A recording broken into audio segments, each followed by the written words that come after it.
Hello learners! So for this video ay pag-uusapan natin what are cardinal numbers, ordinal numbers, and digit or digits.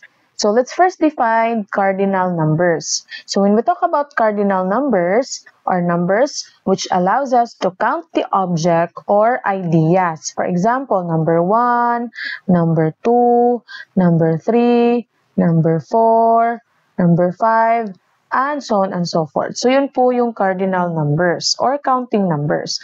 Ang ordinal numbers naman po, it states the position of individual objects in a sequence. So, meron na po yung position. So, for example, first, yan, second, okay, third, and so on and so forth. Kasi meron na pong rank.